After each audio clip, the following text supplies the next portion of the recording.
Всем привет! Давно хотел записать подобное видео, но, к сожалению, не выпадало возможности.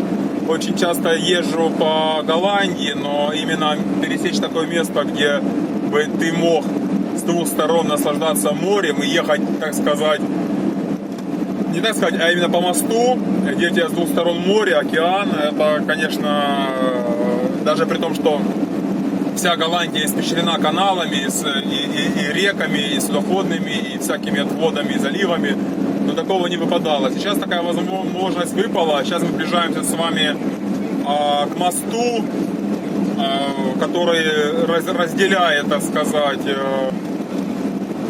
разрезает, собственно говоря, и Северное море одновременно, и океан. Ну, сейчас будем смотреть.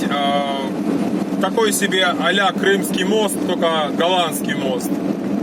Нас предупреждают знаки, электронное табло, что необходимо сбросить скорость. Впереди у нас какой-то ремонт дороги. Вот, предупреждают нас об этом.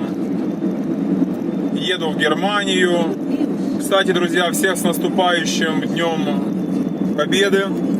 Дай Бог, чтобы подобное не повторилось. Спасибо нашим дедам, прадедам. Заезжаю на территорию моста, собственно говоря. Вот, надеюсь, будет максимально хорошо это видно.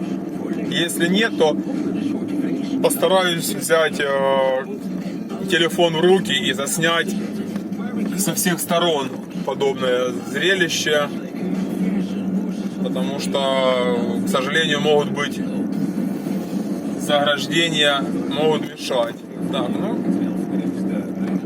как я, в принципе, и подразумевал, к сожалению, всякого рода преграды мешают.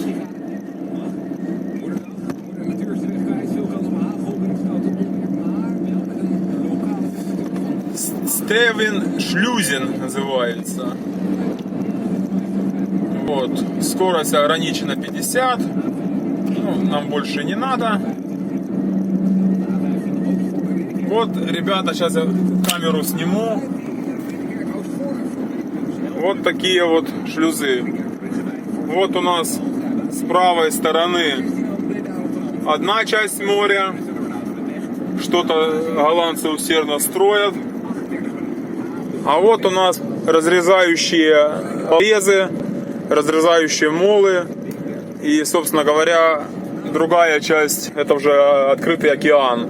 Не знаю, сейчас постараюсь, я надеюсь, что все-таки это все будет более детально видно. К сожалению, пока все очень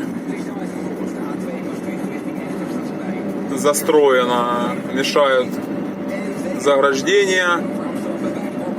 Итак, вот мы заехали на один из островов. Вот такая картина за окном. Сейчас я направил, получается, это все в сторону, это как бы все границы Голландии, то есть это все так называемое внутреннее море. К сожалению, с левой стороны хотел бы показать, но вот такой вот барьер, скорее всего, наверное, защищает от океанских волн. Но другого объяснения я просто не вижу, зачем сделали такой большой вал. Возможно, это своеобразные как бы и препятствия для волн, и для приливов, потому что приливы очень сильная вещь, фаза Луны влияет. Вот такое вот зрелище.